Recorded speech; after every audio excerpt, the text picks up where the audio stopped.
اور جس میں مضمون بھی وہی ہے کہ جو قرآن جیسی کتاب کے نزول کے لیے ابتدا میں آنا چاہیے، یعنی خود مضمون بھی یہی بتا رہا ہے، اس لیے کہ ہمارے طریقے پر قرآن کو سمجھیے یا کسی اور کے طریقے پر۔ یہ بات سب نے محسوس کی ہے کہ یہ اصل میں نزول قرآن کی دعا ہے۔ اچھا، اس لیے کہ اس میں اللہ تعالیٰ نے یہ فرمایا ہے کہ اہدنا الصراط المستقیم کی دعا کرو، پروردگار ہمیں سیدھی راہ کی ہدایت بخش۔ یہ دعا ہی سب سے پہلے انسان کی زبان پر طاری ہونی چاہیے، یعنی آخر اس کے جواب میں صراط مستقیم بتائی جائے گی۔ قرآن مجید نے اپنے بارے میں جگہ جگہ اس بات کو واضح کیا ہے کہ یہ اللہ کی دکھائی ہوئی صراط مستقیم ہے، سیدھی راہ ہے، اسی راہ پر چل کر تم دنیا میں بھی کامیاب ہوگے اور آخرت میں بھی کامیاب ہوگے۔ تو اب جب اس کے لیے دعا کی جائے گی اور قرآن اس کے لیے جواب دعا کی حیثیت رکھتا ہے تو یہ مضمون بھی بتا رہا ہے کہ اس کو سب سے پہلے ہی آنا چاہیے، دعا کی جائے گی۔ پھر یہ کہ یہ دعا ہے کیا، اگر آپ اس کے مضمون پر غور کریں تو یہ دعا آپ کو زمانے کے لحاظ سے رسالت مآب صلی اللہ علیہ وسلم کی بعثت سے پہلے جو صورتحال ہے اس میں لے جا کر کھڑا کر دیتی ہے۔ یعنی اس سے پہلے کیا چیز لوگوں کے لیے ہدایت کا ذریعہ بنی؟ ہم بار بار توجہ دلا چکے ہیں کہ ایک تو وہ الہام فطرت ہے، اللہ تعالیٰ نے ہماری فطرت میں بعض حقائق الہام کر دیے ہیں، ان کو ہم سمجھ سکتے ہیں، ان کو ہم متعین بھی کر سکتے ہیں، لیکن اللہ تعالیٰ کی بڑی عنایت ہے کہ اس نے اپنی کتاب میں خود متعین طور پر بتا دیا ہے کہ وہ کیا حقائق ہیں۔ یعنی ہمیں ہمارے خالق کا شعور دیا گیا ہے۔ یہ تو نہیں ہے کہ ہم اپنے اس الہامی کی بنیاد پر خالق کا بالکل صحیح تصور قائم کر لیتے ہیں، لیکن اپنے مخلوق ہونے کے شدید احساس سے عقلی طور پر بھی اور اپنے وجدانی احساس میں بھی یہاں پہنچ جاتے ہیں کہ ہمارا کوئی خالق ہونا چاہیے۔ یہ طلب، یہ خواہش اور اس طلب کے پورا ہونے پر ایک خاص درجے کا اطمینان، آخری درجے کا اطمینان وہ ہمارے اندر رکھ دیا گیا ہے۔ اسی طرح ہمارا اخلاقی وجود ہے، ہم جیسے ہی شعور کی عمر کو پہنچنا شروع ہوتے ہیں، بچوں کا بھی اگر آپ مطالعہ کریں تو جس طرح ان کی عقل بیدار ہو جاتی ہے، جس طریقے سے ان کی حصے جمالیات نمایاں ہونا شروع ہو جاتی ہے، بالکل اسی طرح ان کا حادثہ اخلاقی کام کرنا شروع کر دیتا ہے۔ بچے کی آنکھیں جس طرح دیکھنا شروع کر دیتی ہیں، اس کا حادثہ اخلاقی اسی طرح اخلاقی اقدار کو محسوس کرنا شروع کر دیتا ہے۔ تو یہ ساری چیزیں ہمارے اندر ودیت کی گئی ہیں، یہ ہمارے لیے پہلی ہدایت ہے۔ لیکن اللہ تعالیٰ نے اس پہلی ہدایت ہی پر اکتفا نہیں کیا، بلکہ اس کے بعد پہلے انسانی کو پیغمبری کے منصب پر فائز کر کے نبوت کا سلسلہ جاری کر دیا، تاکہ انسان کو اس ہدایت پر متنبع بھی کیا جائے، اس ہدایت کے لیے اسے موزوں الفاظ بھی دیے جائیں، وہ اس ہدایت کو جب سمجھ لے تو اس کے تقاضوں کو پورا کرنے کے لیے آمادگی بھی پیدا کی جائے، اور پھر یہ ہدایت جس تعین، تحدید اور تفصیل کا تقاضا کرتی ہے وہ بھی فراہم کر دی جائے۔ تو انبیاء علیہم السلام نے یہ خدمت انجام دی، پے در پے اللہ تعالیٰ کے پیغمبر آتے رہے۔ اس میں یہ عرض کر چکا ہوں کئی بار کہ پھر وہ مرحلہ آیا جب اللہ تعالیٰ نے فیصلہ کر لیا کہ اب نبوت کو ایک خاندان میں خاص کر دیا جائے، اور وہ خاندان ابراہیم علیہ السلام کا خاندان تھا۔ کم و بیش اب سے 4000 سال یا اس سے کچھ پہلے اللہ تعالیٰ نے یہ فیصلہ فرمایا، پھر ایک تدریج کے ساتھ حکمت کو پیش نظر رکھ کر اللہ تعالیٰ نے اپنے اس فیصلے کو نافذ کیا، اور بتدریج ساری قوموں کی طرف رسول بھیجنے کا سلسلہ بند ہوتا چلا گیا، اور بنی اسماعیل اور بنی اسرائیلی میں اب رسالت باقی رہ گئی، رسالت نبوت دونوں انہی میں باقی رہ گئی۔ یہ جو سلسلہ ہے اس نے گویا ذریت ابراہیم کو یا حضرت ابراہیم کی اولاد کو دنیا کی ہدایت کے منصب پر کھڑا کر دیا۔ تو اس ہدایت کے لیے نبی بھی آئے، ان کو مواقع بھی ملے، اس سب کے باوصف آخری نتیجہ کیا نکلا؟ یعنی انہوں نے بڑے اچھے زمانے بھی دیکھے، دنیا تک ہدایت پہنچائی بھی، دنیا میں حق کے علمبردار بن کے کھڑے ہوئے، یہ سب چیزیں ہوئیں۔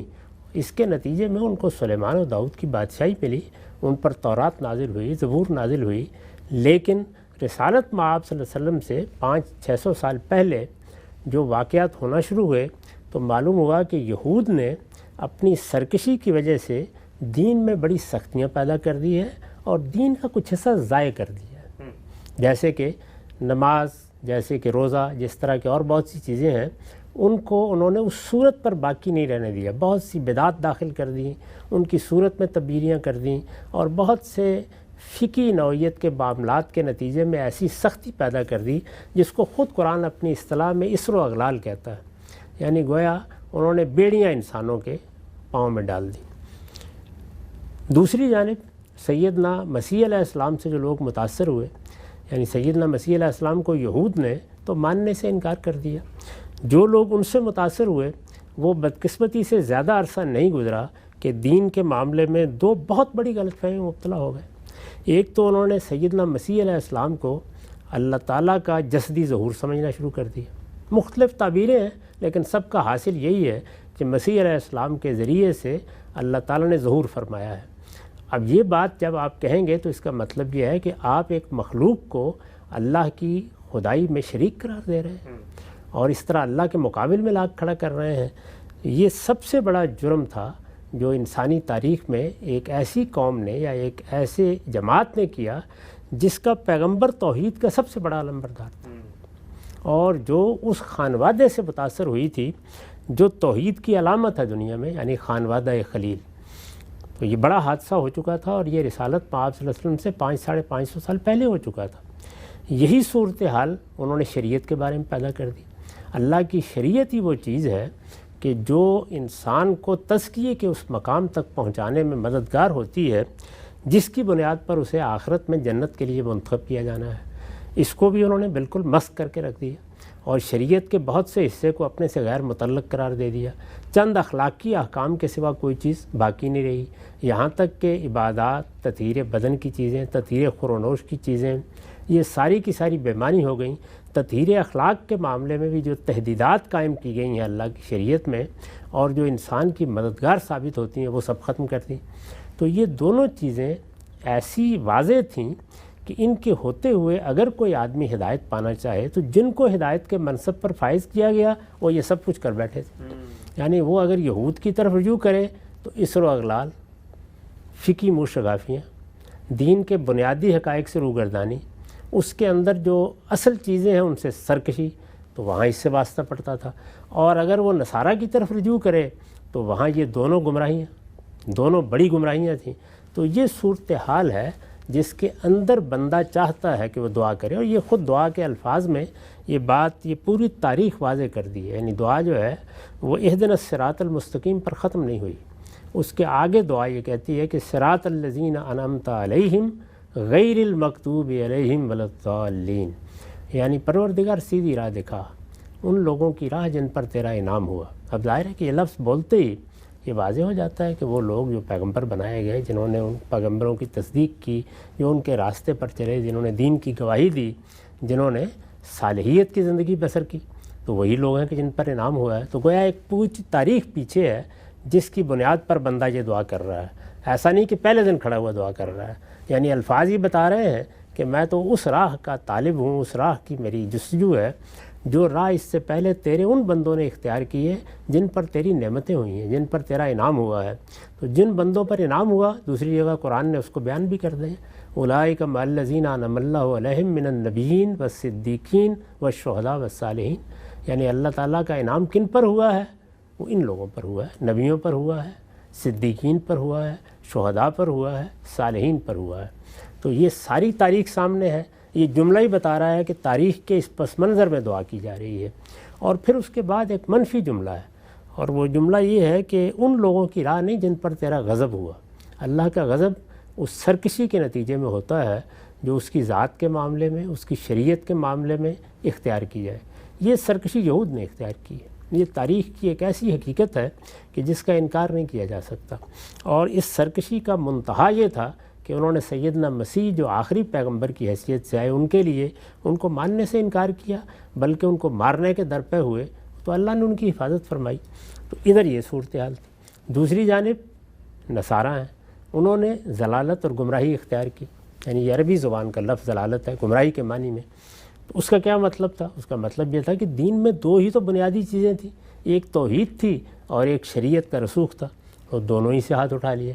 تو اب اس کے بعد کیا باقی رہ گیا؟ یعنی پھر تو جو کچھ بھی آپ بیان کریں گے وہ سب کا سب آپ کے ان مشرکانہ توہمات کی نظر ہو کے رہ جائے گا۔ چنانچہ ہوا ہے، یعنی ان کے ہاں دعا کا مرجع بھی سیدنا مسیح بن گئے، تعلق کا مرجع بھی وہی بن گئے، نجات کا مرجع بھی وہی بن گئے۔ نتیجے کے طور پر اللہ تعالیٰ سے جو تعلق ہونا چاہیے تھا وہ تعلق ہی اپنی بنیاد سے ختم ہو گیا۔ تو یہ پس منظر اور یہ تاریخ ہے جس میں کھڑے ہو کر یہ دعا کی گئی ہے، یہ اس کا مضمون بتا رہا ہے۔ تو اب ظاہر ہے کہ یہ دعا پھر کب ہونی چاہیے؟ یہ دعا رسالت مآب صلی اللہ علیہ وسلم کی بعثت سے پہلے ہونی چاہیے۔ تو بعثت سے پہلے کی دعا کو حضور کی زبان پر جاری کر دیا گیا، گویا انسانیت کی دعا ہے جس کو رسالت مآب صلی اللہ علیہ وسلم نے اس طریقے سے اپنے ماننے والوں کو سب سے پہلے سکھایا، اور روایتوں میں بھی اس کے آثار مل جاتے ہیں کہ یہی پہلی سورہ ہے جو نازل کی گئی۔ یعنی باقی آیات کے بارے میں اگر کہتے بھی ہیں لوگ تو یہ کہتے ہیں کہ یہ 5 آیتیں 4 آیتیں نازل کی گئیں، ان پر ہم اس سے پہلے کئی مرتبہ گفتگو کر چکے ہیں کہ ان کا مضمون، مدعا، مقام، محل وہ اس کی تائید نہیں کرتا، وہ کسی طرح بھی قابل قبول نہیں ہے۔ ایک غلط فہمی ہوئی ایک روایت سے، جس سے لوگوں نے یہ خیال کیا کہ سورہ علق کی ابتدائی آیتیں، وہ در حقیقت جو قرآن آپ کو دکھایا گیا تھا اس دکھائے گئے قرآن میں وہ آیتیں اس وقت سامنے آئی تھیں، وہ پہلی وحی نہیں ہے، پہلی وحی یہی سورہ فاتحہ ہے۔ اور اسی وجہ سے میں نے اس کی طرف اشارہ بھی کیا ہے کہ یہ قرآن کی بھی پہلی سورہ ہے، یہ مضمون کے لحاظ سے بھی قرآن سے مقدم ہے، یعنی قرآن اس کا جواب ہے، گویا اس کے بعد پورا قرآن نازل ہونا شروع ہوا۔ اور یہ در حقیقت رسالت مآب صلی اللہ علیہ وسلم کی بعثت کی دعا ہے۔ یعنی اگر سادہ لفظوں میں بیان کیجئے تو یہ ہے کہ اللہ تعالیٰ نے ایک طرف انسانیت کی زبان پر یہ دعا جاری کر کے بتایا کہ انسانیت کی طلب یہ تھی اس وقت، یا دوسرے لفظوں میں بیان کیجئے کہ یہ انسانیت کی ضرورت تھی کہ اس پس منظر میں اب نئی ہدایت آئے، اور جب انسانیت کی یہ ضرورت تھی تو گویا مدعا یہ ہے کہ اللہ تعالیٰ نے اس ضرورت کو پورا کیا، اور وہ کس صورت میں پورا کیا؟ وہ قرآن کی صورت میں پورا کیا۔ یہی بالکل چیز ہے جس کو پھر اشارے کے طور پر رسالت مآب صلی اللہ علیہ وسلم نے جب نماز میں اس سورہ کو رکھا ہے تو بتا دیا کہ ہم نماز میں یہ سورہ پڑھتے ہیں، دعا کرتے ہیں، اس کے فوراً بعد قرآن کا ایک حصہ ملایا جاتا ہے، گویا جو ترتیب قرآن میں ہے وہی ترتیب وہاں بھی ملحوظ رکھی جاتی ہے۔ تو یہ وہ سب قرائن اور دلائل ہیں جن کی وجہ سے میں نے یہ بات کہی۔ ٹھیک ہے، ہم سے بڑی ہی وضاحت سے یہ بات سامنے آئی پہلی مرتبہ، جس طرح جس خوبی سے آپ نے اس کو بیان کیا کہ کیا وجہ ہے کہ سورہ فاتحہ کا خود مضمون جو ہے وہ اس بات کی دلالت کرتا ہے، اور اس لحاظ سے جو کچھ آپ نے باتیں بتائیں ایک پریفرنس دباچہ بن جاتا ہے، تعارف بھی بن جاتا ہے کہ آگے کیا ہونے والا ہے کتاب میں۔ اچھا، ایک اور بات بتائیے گا کہ نماز کا تو اس کو حصہ بنا دیا گیا، اور خود حصہ بنانا یہ بتا رہا ہے کہ اس کی کیا اہمیت ہے، اور اس کے بعد میں قرآن پڑھا جاتا ہے تو ایک طریقے کی آرزو ہے، خواہش ہے، دعا اور جواب دعا کا تعلق بھی پیدا ہو جاتا ہے۔ تو یہ الہامی کتاب میں ایک ٹرینڈ سامنے آتا ہے کہ اس سے پہلے بھی مثلا لوگ نماز پہلے بھی پڑھتے ہوں گے، کتاب بھی پہلے نازل ہوتی ہوگی، اللہ تعالیٰ کی نازل بھی ہوئی کتابیں، تو کیا ان کے اندر بھی کوئی ہمیں کوئی مماثلت نظر آتی ہے کسی سورہ کی، جس کو ہم کہیں کہ پہلے لوگ جو ہیں وہ سورہ فاتحہ یا پہلے لوگوں کی دعا یا نماز کا پہلا حصہ جو دعا کی صورت میں ہے وہ کوئی اس طرح کی چیز ہو سکتی ہے؟ اس کے بارے میں بہت تعین کے ساتھ تو کہنا بات مشکل ہے، لیکن یہ کہ جو کچھ ہمارے پاس روایات ان کی موجود ہیں ان کی روشنی میں انجیل میں بھی وہ دعا ہے، اچھا، اور تورات میں بھی ہے کہ جو نماز کی دعا صاف معلوم ہوتا ہے وہ نمازوں میں اس کو کرتے بھی ہیں۔ میں نے اپنی کتاب میزان میں جہاں نماز پر گفتگو کی ہے وہاں وہ دونوں دعائیں نقل کر دی ہیں، تو جن لوگوں کو انہیں دیکھنا ہو ان کو دیکھ سکتے ہیں، ایسا ہی ہونا بھی چاہیے۔ یہ دعا بعثت محمدی کی دعا ہے، یعنی رسالت مآب صلی اللہ علیہ وسلم سے پہلے انسانیت کو کیا دعا کرنی چاہیے، وہ دعائیں اس وقت کی دعائیں ہیں جب اللہ تعالیٰ کے ہاں سے پیغمبروں کا سلسلہ جاری تھا، اور وہ قومیں تھیں کہ جو پے در پے پیغمبروں سے ہدایت وصول کر رہی تھیں، تو وہاں ظاہر ہے کہ لب و لہجہ بھی اور ہے، بات بھی اور ہے، لیکن صاف معلوم ہوتا ہے کہ اس میں بھی یہی چیز ہے جو طلب کی گئی ہے۔ اور اللہ تعالیٰ سے جو سب سے بڑی دعا ہونی چاہیے وہ ہونی بھی یہی چاہیے کہ پروردگار ہمیں ہدایت بخشے۔ یہ صحیح ہے کہ دنیا میں ہمیں آخر روٹی بھی کھانی ہے، پانی بھی پینا ہے، اپنی جبلتوں کی تسکین بھی کرنی ہے۔ ہمارے ہاں انسان کی حیثیت سے بہت سی چیزوں کی طلب رکھی گئی ہے، ہم بعض اوقات اس طلب ہی کی نظر بھی ہو کے رہ جاتے ہیں، لیکن اس میں کیا شبہ ہے کہ سب سے بڑی ضرورت یہی ہے۔ مجھے یاد پڑتا ہے کہ ایک مرتبہ استاد امام نے ہم طالب علموں سے پوچھا کہ سب سے بڑی دعا کون سی ہے، تو کسی کی توجہ نہیں ہوئی، لیکن پھر انہوں نے بہت خوبی کے ساتھ یہ بتایا کہ سب سے بڑی دعا وہی ہے کہ جو تم روز اپنی نماز میں کرتے ہو، اس لیے کہ وہ ہدایت کی دعا ہے، اہدنا الصراط المستقیم۔ اس سے بڑی دعا کوئی نہیں ہو سکتی۔ اور پھر یہ دعا صرف دعا ہی نہیں ہے، یعنی اہدنا الصراط المستقیم سے شروع نہیں ہوتی، بلکہ اس میں یہ بتایا گیا ہے کہ دعا کا ادب کیا ہے، دعا کیسے کرنی چاہیے، کس طرح اپنے رب کے سامنے اپنے آپ کو ڈالنا چاہیے۔ اگر آپ اس سورہ کا تجزیہ کریں تو اس میں بندہ پہلے ان چیزوں سے اپنا تعلق متعین کرتا ہے جو اسے خدا کے ساتھ متعلق کرتی ہیں، یعنی اللہ تعالیٰ کی ربوبیت کا ذکر کرتا ہے، اللہ تعالیٰ کی رحمت کا ذکر کرتا ہے، اس کی بے پایہ رحمت، اس کی رحمت کا دوام، ان چیزوں کا اقرار کرتا ہے۔ پھر وہ یہ کہتا ہے کہ پروردگار میں مانتا ہوں میرا ضمیر اس بات کی گواہی دیتا ہے کہ ایک دن وہ شہادت قائم ہونی ہے جس کے بعد مجھے تیرے سامنے جواب دہ ہونا ہے. اس روز جزا میں کسی اور کا کوئی اختیار نہیں ہوگا, تو ہی تنہا اس کا مالک ہے. یہ کہنے کے بعد وہ اپنا یہ زاویہ نظر بھی بیان کرتا ہے کہ میں کسی اور کا بندہ نہیں ہوں, میں تیرا بندہ ہوں, تیری عبادت کرتا ہوں اور تیرے ہی سامنے جھکتا ہوں اور تجھی سے مدد چاہتا ہوں. تو اس طرح گویا اپنے عقیدے کا اظہار, خدا سے اپنے تعلق کا اظہار, اللہ کی حمد و ثنا, یہ چیز ہے کہ جس کو دعا کی تمہید بننا چاہیے. ہمارے ہاں لوگ بہت پوچھتے ہیں نا کہ یہ دعا کرنی چاہیے, کیا کسی کے وسیلے سے دعا کرنی چاہیے, کیا اس سے پہلے کوئی فلاں چیز پڑھنی چاہیے.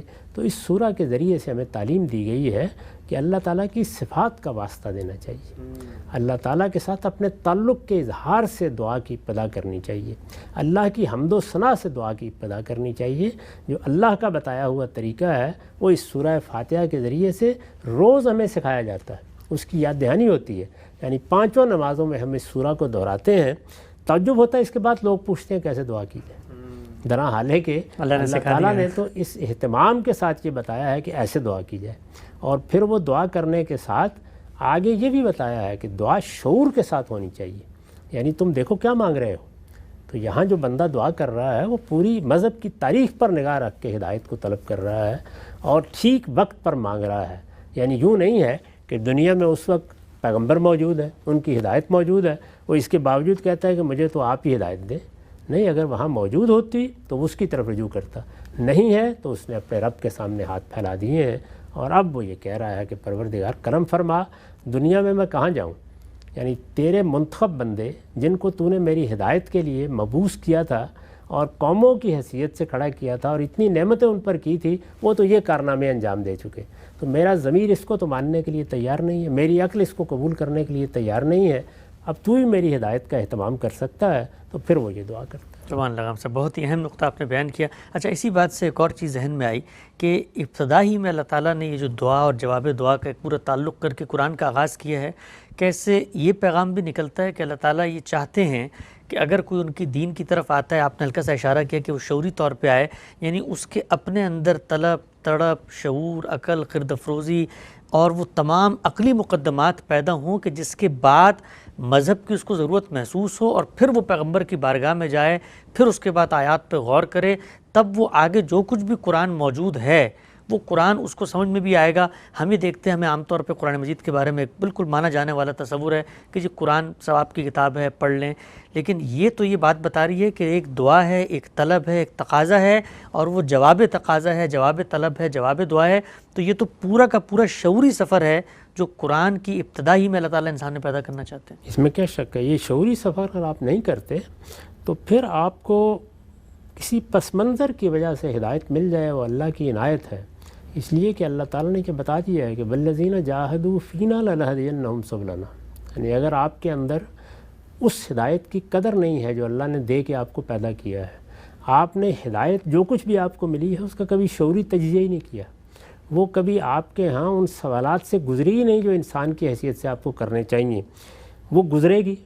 یہ دیکھیے نا, یہاں پر دعا کرنے والا ان سب چیزوں کا تجزیہ کر چکا ہے. وہ جانتا ہے کہ کچھ لوگوں نے سرکشی اختیار کر کے اللہ کے غضب کو دعوت دے رکھی ہوئی ہے.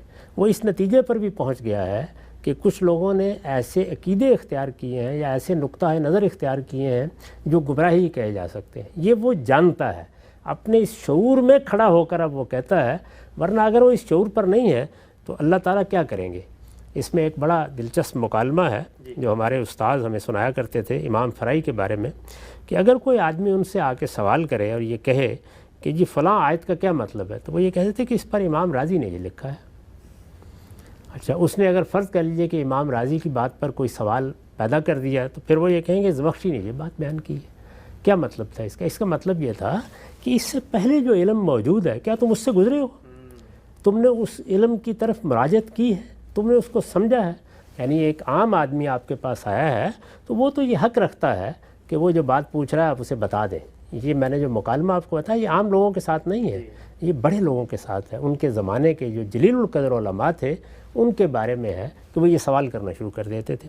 تو جس وقت ایک انسان اللہ تعالیٰ سے ہدایت کی دعا کرتا ہے تو اللہ تعالیٰ کی طرف سے بھی یہ سوال ہوتا ہے کہ جو ہدایت تمہارے گرد و پیش میں بکھری ہوئی ہے تم نے اس کا تجزیہ کیا ہے, یعنی تمہیں پتہ ہے کہ وہ ہدایت ہے یا نہیں ہے.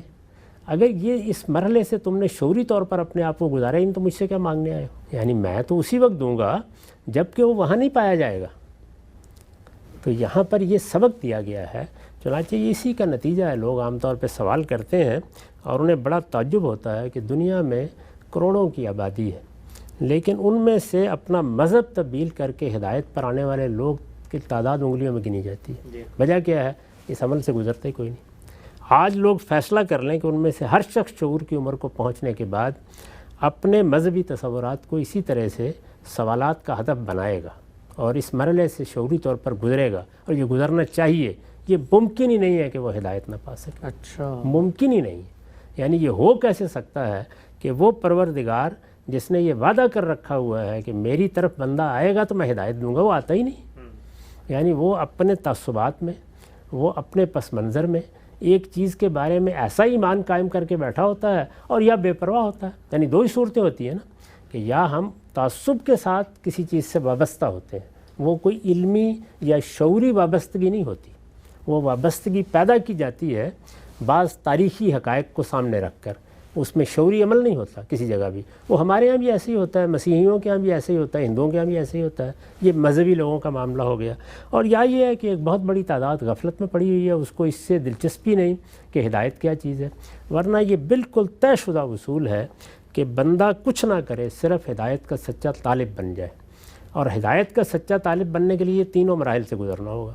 جیسے میں بارہ بیان کرتا ہوں کہ آپ کو قرآن کا صحیح مطلب سمجھنا ہے تو تینوں مراحل سے گزرنا ہوگا، لفظ سے بھی، جملے سے بھی، سیاق و سباق سے بھی۔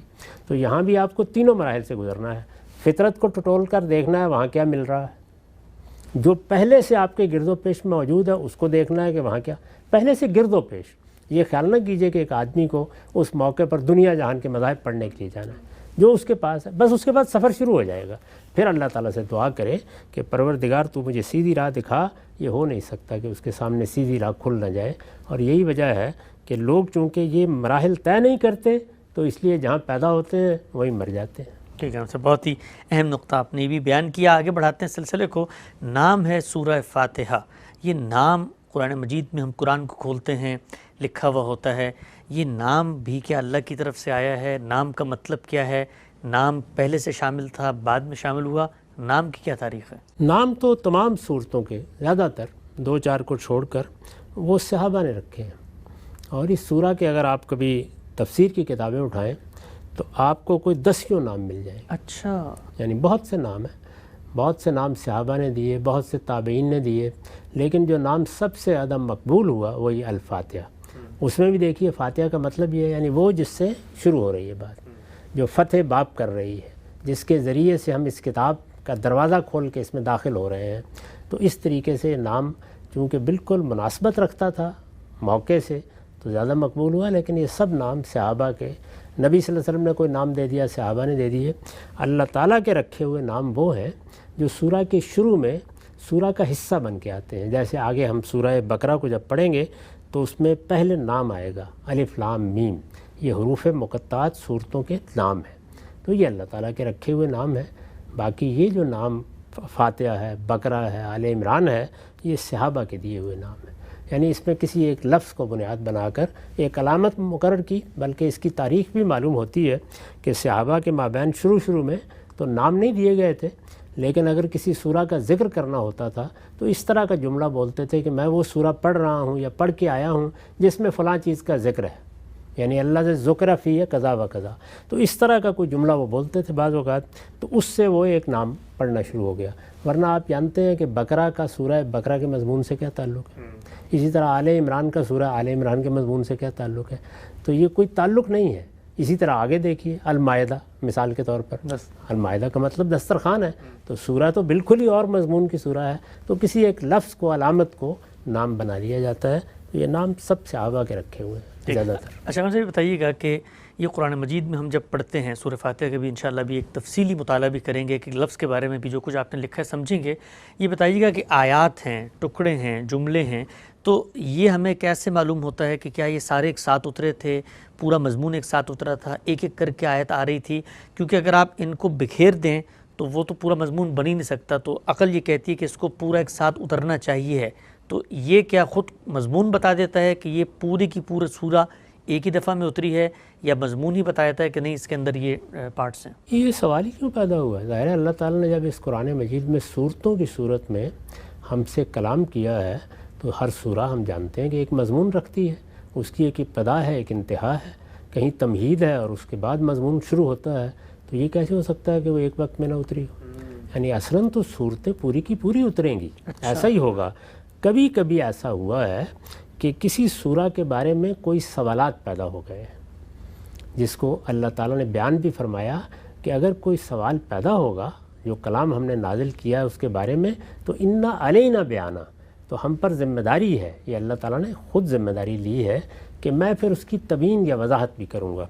چنانچہ وہ تبیین کی آیات اتر آتی ہیں مختلف وقتوں میں، تو ان کو پھر ظاہر ہے کہ ان کے موقع کے لحاظ سے جب قرآن کو ترتیب دیا گیا ہے تو اللہ تعالیٰ نے وہاں رکھ دیا ہے جہاں ان کے لیے موضوع مقام تھا، وہ بہت آسانی کے ساتھ معلوم ہو جاتا ہے کہ کہاں رکھی گئی ہے، کیونکہ اس کے بعد کوئی علامتی آیت بھی آتی ہے جو یہ بتا دیتی ہے، یعنی کذالک یبین اللہ یا اس طرح کے مضمون کی کوئی آیت آ جاتی ہے۔ تو زیادہ تر یہ ہوا ہے۔ بہت جو لمبی طویل صورتیں ہیں ان میں ابواب اور فصول ہیں، تو ان کے بارے میں البتہ یہ کہا جا سکتا ہے کہ اس وقت تذکیر کے پہلو سے وہ فصول ایک ایک کر کے اترتی چلی گئیں، لیکن وہ بھی ظاہر ہے کہ ایک ترتیب کے ساتھ اتری ہوں گی۔ تو جو ہم طریقہ اختیار کرتے ہیں خطاب کا وہی کم و بیش اختیار کیا گیا ہے۔ اس لیے اگر کسی جگہ کوئی فصول مختلف وقتوں میں اتری ہیں یا کوئی تبیین کی آیت بعد میں آئی ہے تو اس کے لیے دلیل دینی چاہیے کہ وہ بعد میں آئی ہے، ورنہ تو سورہ پوری ہی ہونی چاہیے۔ تو اس وجہ سے استدلال اگر کرنا ہے تو اس کے بارے میں تو سوال ہی نہیں پیدا ہوتا۔ ٹھیک ہے، ہم سبھی نقطہ بھی آپ نے واضح فرمایا، آگے بڑھاتے ہیں۔ آغاز ہوتا ہے اس کا بسم اللہ الرحمن الرحیم سے۔ ہم بچپن سے پیدا ہوئے تو جو ترجمہ ہم پڑھتے رہے باقی جگہوں پر بھی ہوتا ہے وہ ہے شروع اللہ کے نام سے جو رحمان ہے جو رحیم ہے۔ آپ نے اس کا ترجمہ کیا ہے کہ اللہ کے نام سے جو سراسر رحمت ہے جس کی شفقت ابدی ہے۔ اس کے ایک حاشی میں آپ بات لکھتے ہیں، اس کو بھی میں سمجھنا چاہوں گا۔ آپ نے لکھا ہے کہ یہ آیت سورہ توبہ کے سوا قرآن مجید کی ہر سورہ کے شروع میں بالکل اسی طرح ہے جس طرح یہاں ہے، لہٰذا یہ قرآن کی ایک آیت تو یقیناً ہے اور اس کی صورتوں کے شروع میں اسی طرح نازل ہوئی ہے اور اللہ تعالیٰ کے حکم سے لکھی گئی ہے، لیکن اپنے اس محل میں سورہ فاتحہ سمیت کسی بھی سورہ کی آیت نہیں ہے، بلکہ ہر جگہ سورہ سے الگ اپنی ایک مستقل حیثیت رکھتی ہے۔ ہمارے یہاں بڑی بحثیں ہوتی ہیں، مفسرین نے بھی اس پر کافی کلام کیا ہے۔ دو نقطہ ہے، رجحانات سامنے آتے ہیں، ایک وہ یہ کہ قرآن مجید کا یہ حصہ ہے، ایک کہ قرآن مجید کا حصہ نہیں ہے، ہر جگہ پر یہ اضافی لکھی جاتی ہے۔ آپ نے جو بات کی ہے اس سے کیا مراد ہے کہ یہ آیت تو ہے لیکن سورہ توبہ کے علاوہ ہوتی ہے، لیکن سورہ فاتحہ میں اس کی حیثیت ذرا مختلف ہے؟ نہیں، ہر جگہ ایک ہی حیثیت ہے اس کی، جیسے میں نے عرض کیا ہر سورہ کے شروع میں اسی طرح لکھی گئی ہے، جس طرح کہ اب ہم کوئی خط لکھتے ہیں تو اس پر بسم اللہ الرحمن الرحیم لکھتے ہیں، تو ظاہر ہے کہ اس خط کے مضمون سے تو کوئی تعلق نہیں ہوتا اس کا۔ تو اللہ تعالیٰ نے جب قرآن مجید نازل کیا ہے تو اس سے پہلے جو تورات میں پیشین گوئی ہے اس میں یہ الفاظ تھے کہ وہ اپنے نام سے یہ کلام اس کے منہ میں ڈالے گا۔ رسول اللہ کی جو پیشین گوئی ہے اس کتاب استثناء میں اس میں بھی یہی الفاظ تھے۔ چنانچہ جب یہ قرآن نازل ہوا تو ہر سورہ کے شروع میں یا اس کی ابتدا میں بسم اللہ الرحمن الرحیم نازل ہوئی ہے، سوائے سورہ توبہ کے۔ اس کی وجہ کیا ہے وہ ایک الگ بحث ہے، لیکن قرآن مجید کی 114 صورتیں ہیں، ان میں سے 113 پر ہر جگہ یہ لکھی ہوئی ہے۔ تو اس میں یہ سوال پیدا ہوتا ہے کہ یہ سورہ فاتحہ کا کیا حصہ ہے؟ یہ سوال کیوں پیدا ہوا؟ یہ سوال بھی اصل میں ایک تفسیری پہلو سے مشکل پیدا ہوئی جس سے پیدا ہوا، ورنہ کوئی ہونا نہیں چاہیے، ٹھیک، کیونکہ ساری صورتیں یکساں ہیں، ساری صورتوں پر یہ جملہ لکھا ہوا ہے۔ اس کا محل کیا ہے، موقع کیا ہے، اس میں فعل کون سا مقدر ہے، وہ تو الگ بحث ہے، لیکن بہرحال اس پہلو سے اگر آپ غور کریں تو ہر سورہ کے شروع میں ہے سوائے سورہ توبہ کے۔ تو کیا وجہ ہے کہ باقی صورتوں میں تو سب مانتے ہیں کہ یہ سورہ کا حصہ نہیں ہے، یعنی سورہ کے مضمون سے اس کا کوئی تعلق نہیں ہے، پوری سورہ سے تعلق ہے۔ جی، پوری سورہ کے شروع میں جیسے ہم خط کے شروع میں لکھتے ہیں، کتاب کے شروع میں لکھتے ہیں، ابھی دیکھیے نا کہ مثال کے طور پر میری کتاب ہی آپ اٹھائیں تو اس کے اوپر شروع میں بسم اللہ الرحمن الرحیم لکھا ہوگا، تو ظاہر ہے کہ یہ بسم اللہ الرحمن الرحیم اس مضمون کا حصہ نہیں ہے جو آگے شروع ہو رہا ہے، بالکل، خواہ وہ دیباچے پر لکھا ہوا ہے، خواہ وہ مقدمے پر لکھا ہوا ہے، خواہ وہ کتاب کی ابتدا میں لکھا ہوا ہے، تو جو مضمون آگے شروع ہو رہا ہے اس کا حصہ نہیں ہے، بلکہ اس کو برکت کے لیے، اللہ تعالیٰ سے دعا کے لیے، استرحام کے لیے ہم رحمت مانگتے ہیں اللہ تعالیٰ سے، تو یہ جملہ یا اس طرح کا کوئی جملہ ہم لکھ دیتے ہیں۔ ہمارے ہاں یہی جملہ لکھا جاتا ہے اس لیے کہ اللہ تعالیٰ نے اس کو پسند فرمایا ہے، اور یہ بھی بات بالکل واضح ہے کہ یہ جملہ نیا نہیں ہے، یعنی اپنے مضمون کے لحاظ سے یہ عربی زبان میں اس طرح ہے، اپنے مضمون کے لحاظ سے یہ سب پیغمبروں کی زبان پر رہا ہے۔ چنانچہ خود قرآن نے نقل کیا ہے کہ سیدنا سلیمان نے جب ملکہ بلقیس کو خط لکھا تو اسی جملے سے ابتدا کی، تو وہاں پر بھی وہ خط کے مضمون کا حصہ نہیں ہے، خط کی ابتدا اس سے کی گئی ہے، یعنی خط کی ابتدا مراسلے کی ابتدا میں اسی طرح لکھا گیا ہے جیسے ہم اپنے خطوں کی ابتدا میں لکھتے ہیں۔ یہ آپ کے علم میں ہوگا کہ ہمارے ہاں اس کا ایک مخفف تیار کیا گیا اور 786 لکھ دیا جاتا ہے، جی آداد، وہ بھی ظاہر ہے کہ مضمون کا حصہ نہیں ہوتا، تو یہ بھی ایک علامتی نوعیت کا۔ تو اس دعا کے اوپر یا اللہ تعالیٰ کے ساتھ یہ تعلق جو ہم ظاہر کرتے ہیں یا اس سے برکت حاصل کرتے ہیں، جو بھی اس وقت ہمارا مدعا ہوتا ہے، اسی اصول کے اوپر ہم اپنا کھانا شروع کرنے سے پہلے بھی بسم اللہ الرحمن الرحیم پڑھتے ہیں، تو وہ بسم اللہ الرحمن الرحیم بھی ہمارے کھانے کا حصہ نہیں ہوتا۔ تو یہ جتنی صورتیں ہیں ان کے اوپر یہ ابتدا کے لیے لکھی گئی ہے۔ ابتدا سے مقصود کیا ہے، میں نے عرض کیا کہ وہ ایک الگ بحث ہے، اس کے لیے لکھی گئی ہے، تو اس لیے سورہ کا تو یہ کہیں بھی حصہ نہیں ہو سکتی۔ فاتحہ میں یہ بحث کیوں پیدا کر دی لوگوں نے؟ اس لیے پیدا کر دی کہ ایک حدیث میں یہ آ گیا کہ اللہ تعالیٰ نے رسالت مآب صلی اللہ علیہ وسلم نے یہ فرمایا کہ اللہ تعالیٰ نے مجھے 7 مثانی دیے ہیں۔ تو 7 مثانی کیا ہیں؟ وہ قرآن میں بھی بیان ہوا تھا، قرآن مجید میں بھی تھا کہ ہم نے آپ کو 7 مثانی دیے ہیں۔ تو 7 مثانی کے بارے میں آپ نے ایک موقع پر فرمایا کہ یہ پورا قرآن عظیم ہے، یہ سورہ فاتحہ ہے۔ تو سورہ فاتحہ کے بارے میں جب یہ حدیث میں لوگوں نے دیکھا تو اب وہ اس تلاش میں نکلے کہ اس کو 7 مثانی کیوں کہا گیا ہے۔ وہ بھی ایک الگ بحث ہے کہ 7 مثانی سے مراد کیا ہے، لیکن جب ان کے ہاں یہ مسئلہ پیدا ہوا کہ یہ 7 مثانی کیا مطلب ہے اس کا، تو بابل بہلا یہ خیال ہوا کہ ہم چونکہ اس نماز میں اس کو دہراتے ہیں تو اس کی 7 آیتیں ہونی چاہیے۔ اب 7 آیتیں ہیں نہیں، 6 آیتیں ہیں، تو اس لیے بسم اللہ الرحمن الرحیم کو بعض لوگوں نے اس کا حصہ بنا کے، اور چونکہ اگلا جملہ یہ تھا، اگلا ہی جملہ ہے نا الحمدللہ رب العالمین، تو الرحمن الرحیم کے الفاظ بھی کچھ ملتے جلتے تھے، تو ایک مناسبت مضمون کی بھی تھی، ایک یہ مشکل بھی تھی، تو انہوں نے یہ خیال کیا کہ اس کو ہم بسم اللہ الرحمن الرحیم کو الگ آیت نہیں سورہ فاتحہ کا حصہ بنا دیتے ہیں۔ ایسا بالکل نہیں ہے، سورہ فاتحہ کی 6 ہی آیتیں ہیں، یہ اس کے اوپر بھی اسی طرح لکھی گئی ہے جس طرح باقی صورتوں کے اوپر لکھی جاتی ہے۔ ٹھیک ہے، ہم سب آگے بڑھاتے ہیں۔ یہ بیان کیجئے گا، آپ نے بتایا کہ یہاں پر اس میں جو مفہوم مضمر ہے وہ یہی ہے کہ اللہ کے نام سے پڑھ کر سناؤ، اقرا علی الناس کا جو مفہوم ہے عربیت کی روح سے اس میں مقدر ہے۔ ایک کتاب استثناء کا حوالہ آپ نے اپنی تفسیر میں دیا ہے، اور یہ قرآن مجید اور نبی صلی اللہ علیہ وسلم سے متعلق تورات کی اس پوشنگوئی کا ظہور ہے جس کے بارے میں آپ نے لکھا ہے۔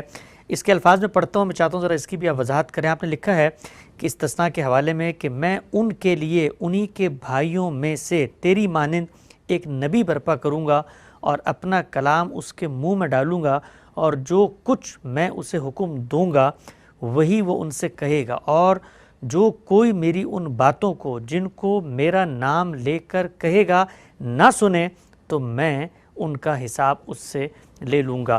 یہ جو حوالہ آپ نے پیش کیا، پہلے تو مجھے بتائیے گا کہ قرآن مجید کو آپ سمجھا رہے ہیں، قرآن مجید کی کسی آیت یا کسی لفظ یا کسی آیت کے مفہوم کا مدعا بیان کر رہے ہیں، یہ بات بھی بظاہر لوگوں کو بڑی اجنبی محسوس ہوتی ہے کہ ہم اللہ کی کتاب کو سمجھانے کے لیے کوئی حوالہ نیچے کوئی توضیحی چیز پیش کریں، اور وہ پچھلی کتابوں کی ہو۔ کتاب استثناء کی آپ نے ایک بات یہاں پہ پیش کی، اس کی کیا وجہ ہے، اور یہ بات اور اوپر کی جو پوری مضمون کی رعایت ہے اقرا علی الناس، اس میں کیا مناسبت ہے؟ کسی مصنف کی بات اگر آپ واضح کرنا چاہتے ہیں تو اسی کی دوسری تصنیفات کا سب سے پہلے حوالہ دینا چاہیے۔ بہت اہم بات ہے، یعنی اللہ تعالیٰ کی کتابیں ہوں، تورات اللہ کی کتاب، زبور اللہ کی کتاب، اللہ تعالیٰ نے خود جگہ جگہ ان کے حوالے دیے ہیں۔ 10 مقامات پر یہ کہا ہے کہ تورات میں ہم نے یہ لکھا ہوا ہے، زبور میں یہ لکھا ہوا ہے، قرآن مجید میں آپ دیکھیے تو اللہ تعالیٰ بھی یہی کرتے ہیں۔ ظاہر ہے کتابیں انہوں نے نازل کی ہیں، تو جہاں وہ اس کا حوالہ دیتے ہیں یا جہاں اس کی مناسبت موجود ہے، سب سے پہلے قرآن کی تفسیر میں انہی کی طرف رجوع کرنا چاہیے۔ یعنی آپ ایک مصنف کی کتاب کا مطالعہ کرتے ہوئے اس کی پہلی کتابوں کو کیسے نظر انداز کر سکتے ہیں؟ اچھا، میرے جیسے کسی مصنف کے چلیے نظر انداز کر دیں کہ اس نے پہلے کوئی غلطی کی ہوگی، پہلے اس کی رائے نہیں ہوگی، یہ تو پروردگار کائنات کی کتابیں ہیں۔ یہ درست ہے کہ وہ ہمیں اپنی اصل صورت میں میسر نہیں ہے۔ اصل صورت سے مراد یعنی جو بھی ان کی اصل زبان تھی جس میں وہ نازل کی گئیں ان کے تراجم ہی ہیں، لیکن بہرحال وہ تراجم ہیں، انہی کتابوں کے تراجم ہیں، تو ان کی طرف کیوں رجوع نہیں کریں گے؟ سب سے پہلے رجوع کرنا چاہیے ان کی۔ ٹھیک، تو یہ بتائیے گا ہم سے جو مضمون اس میں زیر بحث ہوا کہ میں ان کے لیے انہی کے بھائیوں میں سے تیری مانند ایک نبی بھیجوں گا، اس سے کیا مراد ہے؟